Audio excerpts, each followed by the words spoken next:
My name is Locksley. I was born in Trelawney, Jamaica in 1953.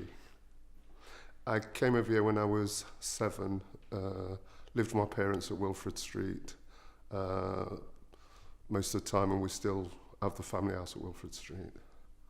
So initially I'm from Jamaica but lived most of my life in England and most of it in Derby. I've also lived in Manchester and London. Okay, and what brought you to Derby Well, because my family was here, so in essence, it's still the roots of the family because we still have the house at Wilfred Street. I have a sister who lives there. My other sister lives in London, and my brother lives in Loughborough. then? And how did you kind of start off your career? Well, I won't say there was the start of a career. When I left school, I went to Rolls-Royce and did an apprenticeship there for 5 years. I didn't particularly enjoy engineering, but it was work and it was getting to understand the world of work. In 1971, when there was a lot of redundancies and Royce's went bankrupt, it was time to move. So a couple of years later I moved, but again it was in engineering to Fletchers and Stewart's. Then I went to London contract working, came back to Fletchers and Stewart's and then got made redundant. And was redundant unemployed for about a year, 2 years. In that time, I did lots of little things, voluntary work. I did lots of work with young people on a sporting complex because I played football and I enjoyed sports. So I did some voluntary work at youth centre. And a couple of years later, I did an access course in youth and community work, which got me into Manchester Polytechnic to do youth work. While doing the youth work course, I sort of had a realization that young people had a major problem, and the major problem was the transition from school to the world of work. I then got involved with the career service who, on completion of the youth and community work course, sponsored me to do the diploma in careers guidance at Trent University in Nottingham. And completing that, I worked for Derby Career Service for 12 years, 13 years. My passion in life has always been sort of working with people and being involved and thinking, I can help people in terms of making that transition. But also, I see sport as a great way of getting people together in terms of understanding the world, in terms of whether it's individual sports or team sports, knowing your responsibilities and what you need to do as part of that. And I think growing up is similar in terms of, an example for me is when I left school, I was still 15 and I had all the summer off and started Rolls-Royce in September. Now at school, you'd start at 9 o'clock, have a break, have an hour lunch, have another break, and you'd be home at 4 o'clock. When I started work at Rolls-Royce, it was starting at 8 o'clock, probably a 5 minutes break if you're lucky for a drink, half an hour lunch, another 5 minutes break, and home at 5 o'clock. So I was absolutely shattered by that. I used to come home and fall asleep because it was all new to me in terms of the amount of time you spent at work and how taxing it was. So I think there is a change in the lifestyle that young people have to get used to. And I think nowadays it's a lot more difficult because there aren't that many vacancies around. When I started my apprenticeship at Rolls-Royce, there was 750 apprentices. Now, probably Rolls-Royce will take on, if we're lucky, 40. So there is a big difference. Lots of people are moving to education, and I currently work in the education sector.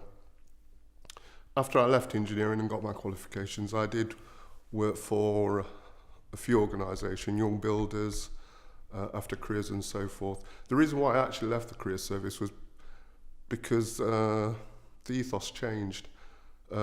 Previously, when I worked with the career service, it was all about the young people, all about what they wanted to do and so forth. But when privatisation came, it moved to getting bits of paper done in terms of earning money. So the young people wasn't the important commodity anymore. It was generating the money for the private company. I then moved to an organisation called PATRA, Positive Action Training Recruitment Agency, who were based in Nottingham. And I was with them for about, again, I think another 10 years. And basically I was an assessor training officer, and it was a program that was designed to get people from the minority communities, Black, Asian and any other minority communities, into, if you like, professional jobs. So what they had to do, they had to go to college 1 day a week. They were placed with an employer where they'd get the on-the-job training, and they would get a training allowance which was tax-free, which was quite a decent sum. When I first started there, it was 7,000, moving up to 9,000. Lots of those young people, well, I say young people, it was a range. The oldest trainee we had was about 50. The youngest is 20. Lots of people out of that program actually got full-time employment because they had the qualifications and they had the work skills. I've played lots of sports. I played football for a few teams in Derby. There was two particular teams who, the first black team, which was Caribbean All-Stars, and it was mainly because we all played on the park in the evenings and the weekends, so we decided to form a team. We formed a team, and that was fairly successful. We lacked in certain areas in terms of, technical team play and a few things, but because we were all very fit, it made up for it, and we did really well, but the organisation wasn't brilliant. That team went on and then folded, and out of it really came another team called Rainbow, which did really well, and it won the Midland Cup. And I think for me, when I was unemployed and played for Rainbow, it actually helped me, because when you're unemployed, your confidence goes down and you lose your confidence. And because you've got no money, when you go out with your friends and you think, oh, I can only buy a round, and it comes round again, you sort of disappear and fade in the background, and because you know I've not got the money really to do that. But my confidence was held by the fact that I see lots of people who used to come up to me and say, oh, you play for Rainbow. You know, and it gave you a buzz to know that people recognise that you did something and you had something you could hold on to. So I think lots of young people who've got lots of other abilities, not necessarily academic or so forth, they need to hold on to those things and need to take the positives. In terms of what drives you to wake up every single morning, you mentioned young people. Is that the driving force of you getting up and doing what you do?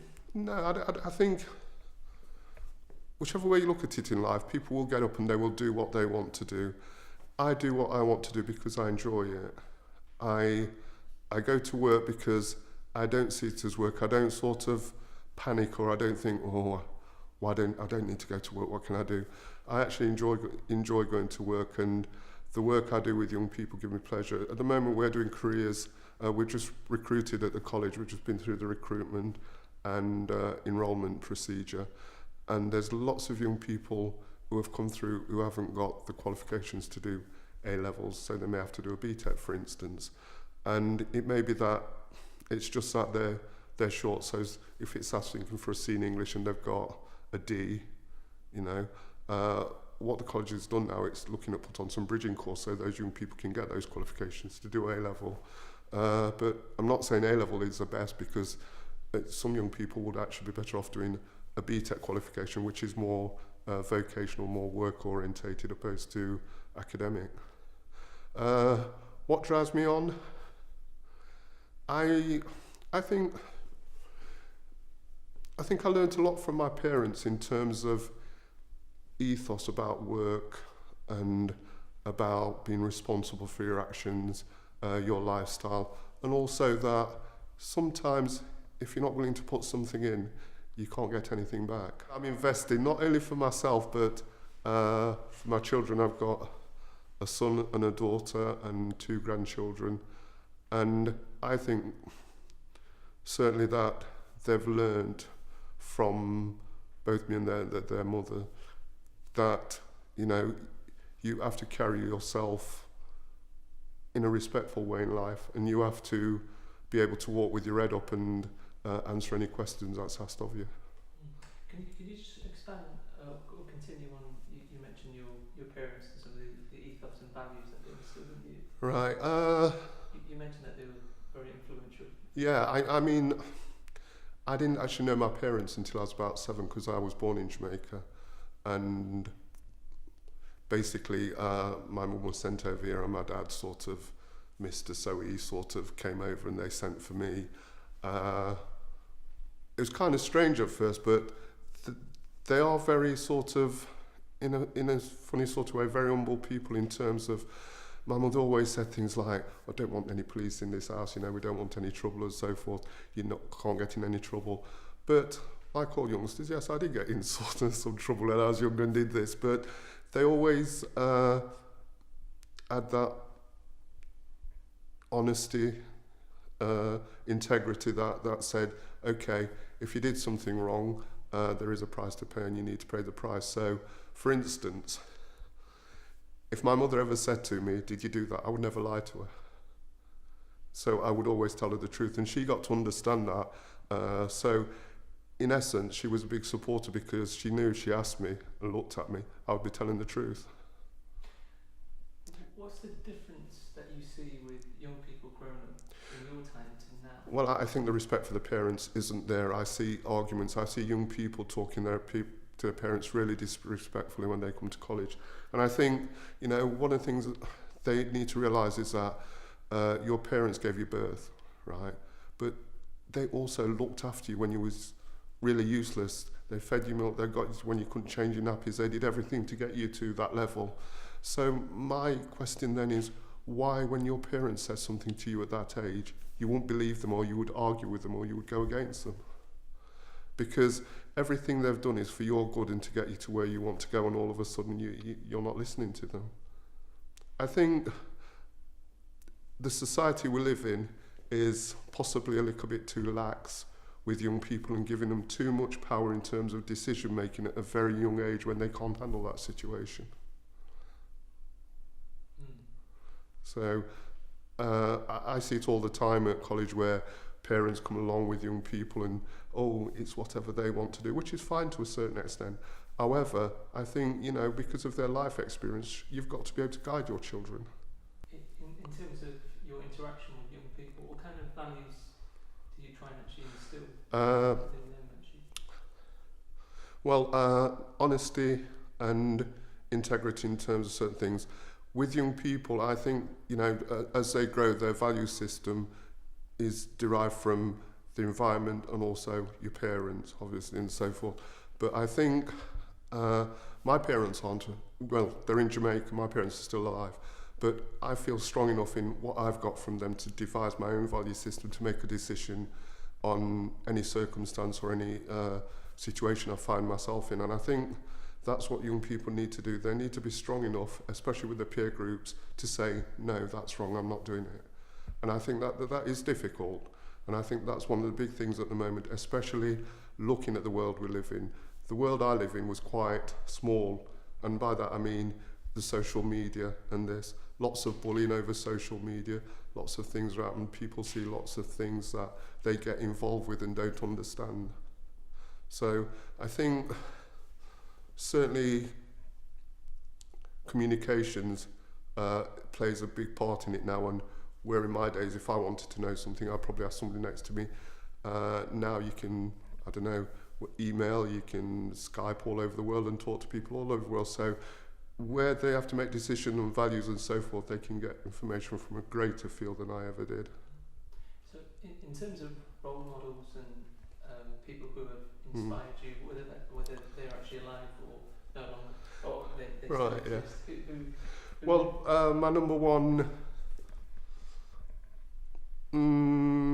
Martin Luther King is my number one, because I think his value of non-violence in terms of the situation, in terms of making your point, is really valid, because from my experience, violence only breeds violence. So when you have a situation where you answer something with violence, the chances are the other group will answer with violence, and it would only, you never really get anywhere. And violence possibly mean that one group's stronger than the other as well. Whereas I think that with non-violence like he did, he was saying, well, okay, we have a point to make, we'll make it in a forum that everybody can understand. So I'm a great fan of his. Nelson Mandela as well, because of the fact that, again, non-violence, but to have the strength to spend so much time in prison and still hold very strong beliefs is really good in terms of that. So in terms of role models, those are it. But I have lots of role models in terms of sports people, and I have some other role models. And it's not just black people in terms of the situation. I have lots of role models, but those are the major two, if anybody asked me, I would say. There's probably some, well, there's a guy, his name is Doug Turner, and he's possibly had the greatest influence away from my parents on my life. And he was a youth worker based at Pear Tree House. And when I got made redundant from Rolls-Royce and was running around doing nothing, he actually said to me, have you thought of being a youth worker? And I said to him, what's that? He said, well, it's what you're doing now, but you'll get paid for it. And that's what actually changed my career and put me on the direction I wanted to go to. And I actually did an access course, a one-year access course. And while doing that course, I actually thought to myself, I'd like to be one of these tutors teaching young people the things that they're teaching me in order to be able to progress and take control of their lives. So from that point, I still have a lot of respect for Doug, and I still sort of, up until about 5 years ago, we still sort of spoke, not on a regular basis, but we kept in contact. There's a tutor at Manchester University, and quite a few people might know him, Gus John, his wife, Jill John, was actually my tutor at Manchester when I was doing the youth and community course. And again, I learned quite a lot about life and people through those people as well. Do you think we're missing those kind of people now? I do. I think, I'm not saying they're not there, but they're probably not being accessed as much due again possibly to social media or to IT and people using computers to do things. I used to have tutorials. If I had a problem, I would phone or contact Gus and he would arrange to meet me and spend an hour. I don't see that happening as much nowadays in terms of with the young people. I think, young people make decisions still, obviously, but they don't have the input like I had in terms of people who had been there, if you like, done it and gave you information and then you made the decision. Still, I think they have limited information to make their decisions now. Do you think we're losing our sense of community and togetherness?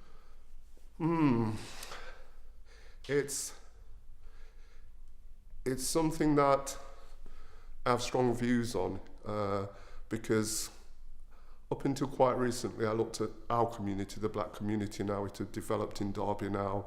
All my friends had moved away and now there wasn't a community. I think I'm sort of taking a different tact in terms of a community isn't necessarily a black community, an Asian community, a white community. I've lived in England most of my life, so there are certain, if you like, white people who are part of my community and have been part of my life. So I think we all have our own community, but it's becoming very smaller in terms of, if you like, people we trust and people we get on with. But as for the wider community, it's still out there, and you look at Derby, and in a sense, Derby is a community, but there's so many different nationalities in Derby that it's difficult to gel them all together.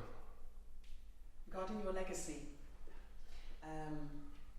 if we had to put your information, who you are, what you've done in a time capsule for others to kind of see after we're no longer here, what would you like to see in that capsule?